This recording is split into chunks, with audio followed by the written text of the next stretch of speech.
Hi friends, ఈరోజు మనం పర్ఫెక్ట్గా పువ్వులు ఎలా చేసుకోవాలో ఈ వీడియోలో చూసేయండి. నేను చేసే పద్ధతిలో చేశారంటే పిండి వేస్ట్ అవ్వకుండా, ఆయిల్ వేస్ట్ అవ్వకుండా పర్ఫెక్ట్గా వస్తాయి.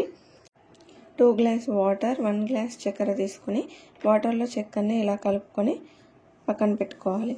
తర్వాత 1/2 kg మైదా పిండిని తీసుకొని మనం ముందు కలుపుకొని పెట్టుకున్న చక్కెర వాటర్ని యాడ్ చేసుకుంటూ పిండి ఉండలు కట్టకుండా వీడియోలో చూపించిన విధంగా పిండి కన్సిస్టెన్సీ అనేది రావాలి. అప్పుడే పువ్వులు పర్ఫెక్ట్గా వస్తాయి. ఇప్పుడు డీప్ ఫ్రై కోసం స్టవ్ మీద ఆయిల్ పెట్టుకొని ఆయిల్ హీట్ అవ్వగానే పూల గంటెను 3 minutes ఆయిల్లో వేడి చేయాలి.